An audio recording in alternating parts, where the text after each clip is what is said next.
നമസ്കാരം. അടുത്തിടെ മലയാളത്തിലിറങ്ങിയ കാക്കിപ്പട എന്നൊരു ചിത്രം കാണുകയുണ്ടായി. ഒരു കൊച്ചു പെൺകുട്ടിയെ പീഡിപ്പിച്ച് കൊലപ്പെടുത്തുന്നതും അതേ തുടർന്നുണ്ടായ അന്വേഷണങ്ങളും ഒടുവിൽ അതിൻ്റെ പരിസമാപ്തിയും ഒക്കെയാണ് ആ സിനിമയുടെ ഒരു ഇതിവൃത്തം എന്ന് പറയുന്നത്. ആ ചിത്രത്തിൻ്റെ ഏകദേശ കഥ ഇങ്ങനെയാണ്.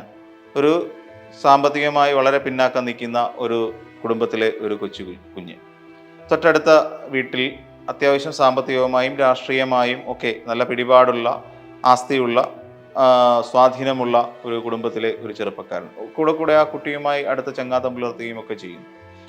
ഒരു ദിവസം അവരുടെ അച്ഛൻ മാത്രം വീട്ടിൽ ഉള്ള സമയത്ത്, അച്ഛനാണെങ്കിൽ ദയനീയമായ ഒരവസ്ഥയിലാണ്, ശയ്യാവലംബിയാണ്. ആ സാഹചര്യത്തിൽ ഈ കുട്ടീനെ കാണാനായി ഇയാൾ വരികയും ആ കുട്ടിയെ ആ അച്ഛൻ്റെ മുന്നിൽ വെച്ച്, വയ്യാതായി കിടക്കുന്ന അച്ഛൻ്റെ മുന്നിലിട്ട് ആ കുട്ടിയെ അതിദാരുണമായി ക്രൂരമായി പീഡിപ്പിക്കുകയും ചെയ്യും. ആ പീഡനത്തിൽ കുട്ടിക്ക് ബോധം നഷ്ടപ്പെടുന്നു. ഒടുവിൽ ആ കുട്ടിയെ ഇയാൾ എടുത്ത് കെട്ടിത്തൂക്കുകയാണ് ചെയ്യുന്നത്. ഉത്തരത്തിൽ കെട്ടിത്തൂക്കുന്നു. അങ്ങനെ ആ കുഞ്ഞ് മരണപ്പെടുന്നു. അതിനെ തുടർന്നുള്ള അന്വേഷണത്തിനൊടുവിൽ ഈ പ്രതിയെ തന്നെ പിടികൂടുകയും ചെയ്യും. പിടികൂടിയ പ്രതിയുമായി സാധാരണഗതിയിൽ പോലീസ് നടത്താറുള്ള തെളിവെടുപ്പുകൾ നടത്തിക്കൊണ്ടിരിക്കുന്നു. ഈ സമയത്ത് വളരെയധികം ചുറുചുറുക്കുള്ള കുറച്ച് ചെറുപ്പക്കാർ ആ കൂട്ടത്തിൽ പോലീസുകാരായിട്ടുണ്ട്. 2-3 ദിവസമായി അവരവിടെ കാത്തിരിക്കുകയാണ്. ഓരോ കാര്യങ്ങൾക്കായിട്ട് 2-3 ദിവസങ്ങളായിട്ട് പോലീസിൻ്റെ ഒരു സാന്നിധ്യം ആ വീടുകളിലുണ്ട്, പ്രതിയെ തെളിവെടുപ്പിന് കൊണ്ടുവരുന്നതിന് മുന്നോടിയായി. അങ്ങനെ അതിനുശേഷം ഈ പ്രതിയെ അവിടേക്ക് എത്തിക്കുന്നു. പ്രതിയെ അവിടെ എത്തിച്ചതിന് ശേഷം തെളിവെടുപ്പുകൾ, അയാൾ ഓരോ കാര്യങ്ങളും വളരെ വ്യക്തമായി പ്രതി പറയുമ്പോൾ വിങ്ങിപ്പൊട്ടിയിരിക്കുന്ന വീട്ടുകാരുടെ ഒരു മാനസികാവസ്ഥയുണ്ട്. അതൊക്കെ ആ സിനിമയിൽ വളരെ വ്യക്തമായി കാണിക്കുന്നുണ്ട്.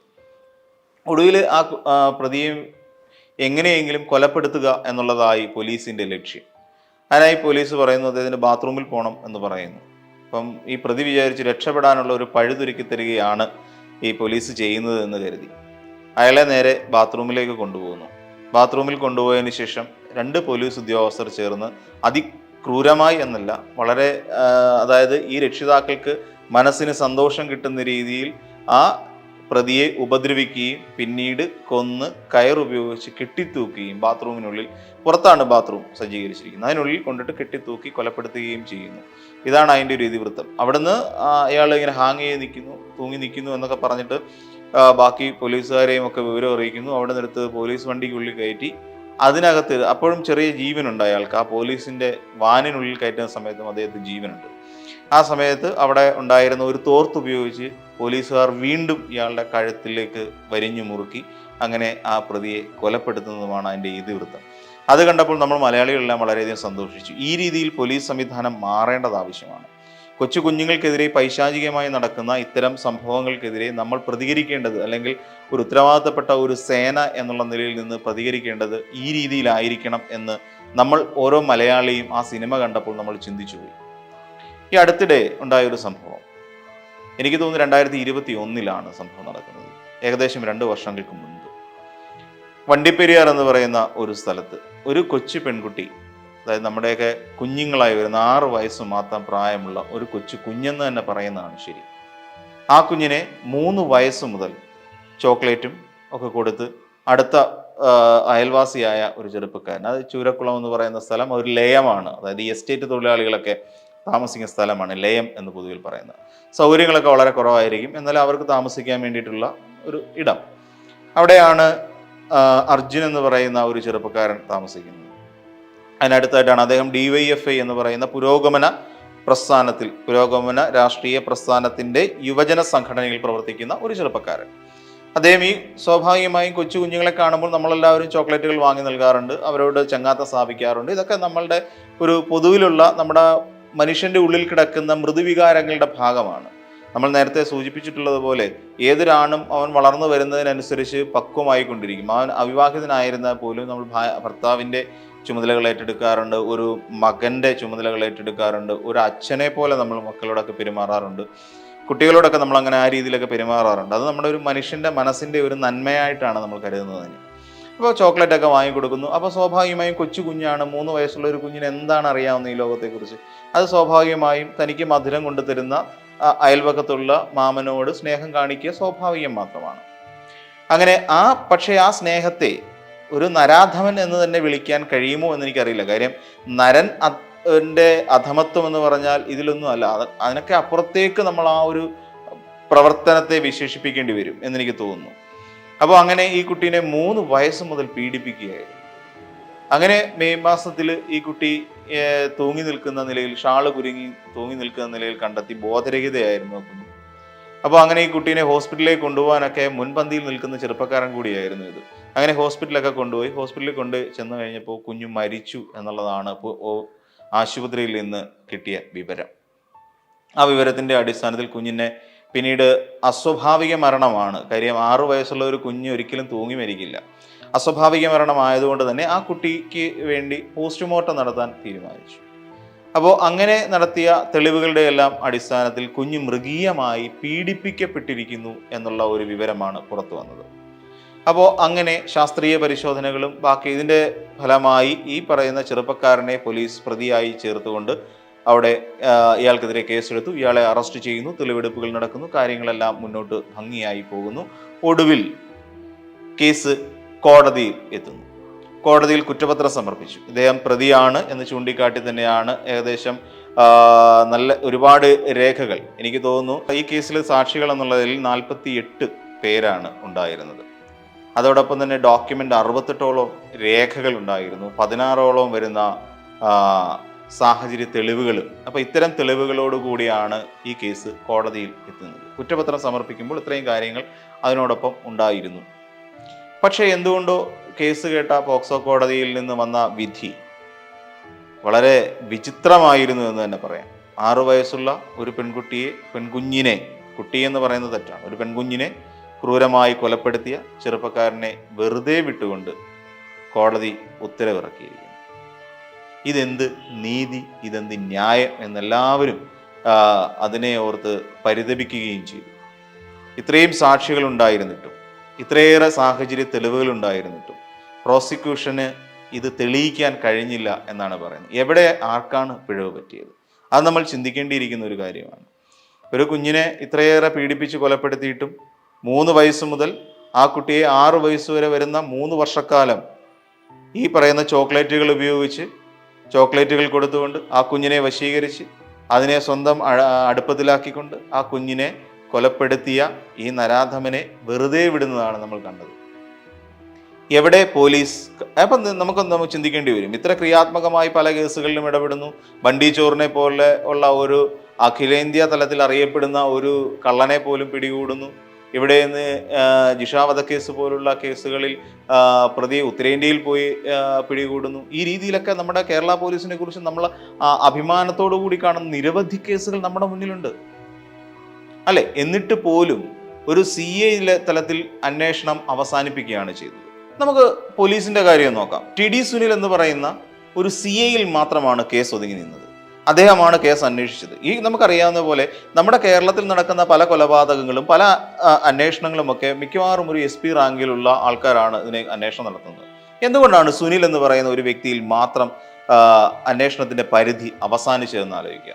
ഒരു CA മാത്രം, ഒരു സർക്കിൾ ഇൻസ്പെക്ടറിൽ മാത്രം ആ കേസിന്റെ അന്വേഷണത്തിന്റെ ഉത്തരവാദിത്വം അവസാനിച്ചു. അതിന് മേലോട്ടുള്ള ആരും അതിനെക്കുറിച്ച് അന്വേഷിച്ചിട്ടില്ല. അപ്പോൾ ഇദ്ദേഹം കൊടുത്ത തെളിവുകൾ, ഇദ്ദേഹം സമർപ്പിച്ചിരിക്കുന്ന സാഹചര്യ തെളിവുകൾ, പിന്നെ നമുക്കൊന്ന് ആലോചിച്ച് നോക്കാം. ഒരാളുടെ നഖം കിട്ടിയാൽ പോലും നഖത്തിനിടയിലുള്ള, ഞാൻ പലപ്പോഴും പല കേസുകളിലും കേട്ടിട്ടുള്ളതാണ്, നഖത്തിനിടയിൽ പറ്റിയിരിക്കുന്ന, എനിക്ക് ജിഷ കൊലക്കേസിൽ പലപ്പോഴും തെളിഞ്ഞിട്ടുള്ളതിൻ്റെ ഒരു പ്രധാന കാരണം നഖത്തിനിടയിൽ നിന്ന് കിട്ടിയ സ്കിൻ സാമ്പിളുകളാണ്. അതല്ലെങ്കിൽ ഒരു ബൈറ്റ് മാർക്ക്, അതായത് കടിച്ച പാട്, പല്ലിൻ്റെ അളവിലുള്ള വ്യത്യാസം, ഇങ്ങനെയൊക്കെ ഏതെല്ലാം രീതിയിൽ ശാസ്ത്രീയമായ തെളിവുകൾ നമ്മുടെ പോലീസ് കണ്ടെത്തിയിട്ടുണ്ട്. DNA പരിശോധന ഉൾപ്പെടെയുള്ളവ നടത്തേണ്ടിയിരുന്നു. അപ്പോൾ DNA പരിശോധനയ്ക്ക് എന്നപ്പോൾ ശേഖരിച്ച സ്പെസിമെനായിട്ടുള്ള സ്പേം, അത് ബീജം, അയാളിൽ നിന്ന് സ്വീകരിച്ച ബീജം പോലും ആ DNA പരിശോധനയ്ക്ക് മതിയാകുന്നതല്ല എന്ന് പോലും കണ്ടെത്തി. അത്ര അളവിലുള്ളത് കിട്ടിയിട്ടില്ല പോലും. ഈ രീതിയിലെല്ലാം കേസിനെ വളച്ചൊടിക്കുകയും, പിന്നെ എന്ത് തെളിവുകളാണ് ഇവർ സമർപ്പിച്ചു എന്ന് പറയുന്നത്? പോലീസ് എന്ത് തെളിവാണ് സമർപ്പിച്ചത്? ഈ പറയുന്ന അർജുൻ എന്ന് പറയുന്ന ചെറുപ്പക്കാരൻ കൊലപാതകിയാണ്, പീഡന വിദഗ്ധനാണ്, അല്ലെങ്കിൽ പീഡനക്കാരനാണ് എന്ന് തെളിയിക്കുന്നതിനുള്ള അയാൾക്ക് മതിയായ ശിക്ഷ തൻ്റെ കുടുംബക്കാരെ, അല്ലെങ്കിൽ ആ മരിച്ചുപോയ പെൺകുട്ടിയുടെ അച്ഛനെയും അമ്മയെയും, അവരൊക്കെ സാധാരണക്കാരാണ്, അവരിൽ എസ്റ്റേറ്റിൽ പണിക്ക് പോകുന്ന തൊഴിലാളികളാണ്. അത്തരം മാതാപിതാക്കളെ സാറ്റിസ്ഫൈ ചെയ്യുന്ന, തൃപ്തിപ്പെടുത്തുന്ന എന്ത് തെളിവുകളാണ് TD സുനിൽ എന്ന് പറയുന്ന സർക്കിൾ ഇൻസ്പെക്ടർ കോടതിക്ക് മുൻപാകെ സമർപ്പിച്ചത്? അത് നമുക്ക് അന്വേഷിക്കേണ്ട ഒരു കാര്യമല്ലേ? തീർച്ചയായിട്ടും അതിനെക്കുറിച്ച് നമുക്ക് മനസ്സിലാക്കേണ്ട ഒരു കാര്യമല്ലേ? തീർച്ചയായും ഇതിന്റെ അന്വേഷണം കേരള പോലീസിൽ നിന്ന് വിടണം. കേരള പോലീസ് ഏത് രാഷ്ട്രീയ പാർട്ടിയിലും രാഷ്ട്രീയ സ്വാധീനത്തിന്റെ പിൻബലത്തിൽ നിന്ന് കേരള പോലീസ് അന്വേഷിച്ച ഒരു കേസും കേരളത്തിൽ തെളിഞ്ഞിട്ടില്ല. ഇതിനൊക്കെ എത്രയോ ഉദാഹരണങ്ങൾ നമുക്ക് ചൂണ്ടിക്കാണിക്കാനുണ്ട്. നമ്മളൊന്ന് ആലോചിച്ച് നോക്കിയാൽ പഴയകാല പല ചരിത്രങ്ങളും നമ്മൾ ആലോചിച്ച് നോക്കുമ്പോൾ മനസ്സിലാകുന്ന കാര്യം അത് തന്നെയാണ്. ഇതിലൊന്നും പെടാതെ, രാഷ്ട്രീയ സ്വാധീനമില്ലാതെ, സാമ്പത്തികത്തിന്റെ പണത്തിന്റെ സ്വാധീനമില്ലാതെ കേരള പോലീസ് അന്വേഷിച്ചിട്ടുള്ള പല കേസുകളും തെളിഞ്ഞിട്ടുമുണ്ട്, നമുക്കറിയാം. എന്തിനേറെ പറയാം, സൈനൈഡ് കൊടുത്തൊരു കുടുംബത്തെ മുഴുവൻ കൊന്ന ജോളിയെ പോലുള്ള ഒരാളെ ഇവിടെ അറസ്റ്റ് ചെയ്തിട്ടില്ലേ? ആലുവ കൂട്ടക്കൊലക്കേസിലെ എത്ര വർഷങ്ങൾക്ക് മുമ്പ് നടന്ന ആലുവ കൂട്ടക്കൊലക്കേസിലെ പ്രതിയെ അറസ്റ്റ് ചെയ്തില്ലേ? അപ്പോൾ ഇവിടെയെല്ലാം നമ്മൾ കാണുന്നത് പോലീസിന്റെ ശക്തമായ ഇടപെടലും അന്വേഷണവുമാണ്. ഇവിടെ കാണുന്നത് പോലീസിന്റെ കുറ്റകരമായ അനാസ്ഥയും തെളിവ് നശിപ്പിച്ചു എന്ന് തന്നെ പറയുന്ന രീതിയിൽ, അല്ലെ തെളിവ് നശിപ്പിക്കാൻ വേണ്ടി TD സുനിൽ എന്ന് പറയുന്ന സർക്കിൾ ഇൻസ്പെക്ടർ ശ്രമിച്ചു എന്നുള്ളതിന്റെ ഉത്തമ ഉദാഹരണമായി ഇതിനെ തന്നെ ചൂണ്ടിക്കാട്ടാൻ കഴിയും. ഇതിനെതിരെ നമ്മുടെ കേരളത്തിൽ കോൺഗ്രസ് പാർട്ടി UDFന്റെ നേതൃത്വത്തിൽ അങ്ങിങ്ങ് സമരങ്ങൾ ശക്തമായിക്കൊണ്ടിരിക്കുകയാണ്. നമ്മൾ പിന്നെ എന്ത് സ്ത്രീപക്ഷ ചിന്താഗതിയെക്കുറിച്ച് പറയുന്നവരാണ്? സ്ത്രീ സുരക്ഷയെക്കുറിച്ച് നമ്മൾ ഏത് രീതിയിലാണ് ആക്രോശിക്കേണ്ടത്? ഇതാണോ നമ്മുടെ കേരളം കാണിച്ചു കൊടുക്കുന്ന സ്ത്രീ സുരക്ഷയുടെ മാതൃക എന്ന് പറയുന്നത്? വണ്ടിപ്പെരിയാർ സംഭവത്തിൽ, വണ്ടിപ്പെരിയാർ പീഡനക്കേസിൽ പോലീസ് തീർത്തും കുറ്റകരമായ അനാസ്ഥ കാണിച്ചു എന്നുള്ള കാര്യം ജനങ്ങൾക്ക് ബോധ്യപ്പെട്ടതാണ്. ഇതിനെതിരായി ഇവിടുത്തെ കോൺഗ്രസ് പാർട്ടിയും UDFും കൂടെ ചേർന്നിട്ട് ഇവിടെ ഒരു സമരപരിപാടികൾ സംഘടിപ്പിച്ചിരുന്നു. നിരവധി സ്ത്രീകളെ അണിനിരത്തിക്കൊണ്ട് ഈ കാര്യങ്ങളെല്ലാം KC വേണുഗോപാൽ വന്ന് വളരെ നിശിതമായ ഭാഷയിൽ വിമർശിക്കുകയും ചെയ്തത് നമ്മളെല്ലാവരും കണ്ടതാണ്. ഈ സാഹചര്യത്തിൽ ആണ് ഇപ്പോൾ രാഹുൽ മാങ്കൂട്ടത്തിലിനെ കൂടി അറസ്റ്റ് ചെയ്തിരിക്കുന്നത്. അത് വളരെ പിഴവുറ്റ ഒരു നീക്കമായി തന്നെ കേരള പോലീസ് ചൂണ്ടിക്കാട്ടുന്നുണ്ട്. അദ്ദേഹം അടൂരെ വസതിയിലായിരുന്ന സമയത്ത് ഒരു കൂട്ടം പോലീസ് വീട് വളയുകയും അവിടെ നിന്ന് രാഹുൽ മാങ്കൂട്ടത്തെ ഒരു ഭീകരവാദി എന്ന പോലെ പിടിച്ചുകൊണ്ട് പോവുകയും ചെയ്തു. അതെന്തിനാണ് എന്ന് ചോദിച്ചു കഴിഞ്ഞാൽ, ഇവിടെ കരിങ്കൊടി മാർച്ചിനിടെ നടന്ന സംഘർഷത്തിനെ പ്രതിഷേധിച്ച് സെക്രട്ടേറിയറ്റിന്റെ പടിക്കൽ ഇവരൊരു സമരം നടത്തിയിരുന്നു കോൺഗ്രസ് പാർട്ടിയുടെ നേതൃത്വത്തിൽ. അപ്പം ഈ സമരം അക്രമാസക്തമായി എന്ന് ചൂണ്ടിക്കാട്ടുകയും സമരത്തിൽ അക്രമം നടത്തി എന്ന് ആരോപിച്ചുകൊണ്ടാണ് രാഹുൽ മാങ്കൂട്ടത്തിനെ അടക്കമുള്ള 300ഓളം പേർക്കെതിരെ കേസ് രജിസ്റ്റർ ചെയ്തിരിക്കുന്നത്. രാഹുൽ മാങ്കൂട്ടത്തിൽ 4ാം പ്രതിയായിട്ട് അദ്ദേഹം അറസ്റ്റിലാവുകയും ചെയ്തു. അപ്പോൾ ഇത് നേരത്തെ ഉണ്ടായിരുന്ന വണ്ടിപ്പെരിയാർ സംഭവത്തിൽ ഇനി ഉയർന്നേക്കാനിടയുള്ള പ്രതിഷേധങ്ങളെ തണുപ്പിക്കുന്നതിനും അതിനെ മറച്ചു പിടിക്കുന്നതിനും വേണ്ടി പുതിയൊരു പ്രതിഷേധത്തിന് സർക്കാർ തിരികൊളുത്തി വിടുകയാണ് ചെയ്തത് എന്ന് തന്നെ വേണം നമുക്ക് ഈ അവസരത്തിൽ കരുതാൻ. എന്തുകൊണ്ട് ഇനിയും വണ്ടിപ്പെരിയാർ എന്ന് പറയുന്ന ആ ഒരു സംഭവത്തെ തുടർന്നൊരു പ്രതിഷേധം ഉണ്ടാകാൻ പാടില്ല. അത് ജനങ്ങളെല്ലാവരും മറക്കണം. പിന്നെ കോൺഗ്രസ് പാർട്ടി മറക്കണം.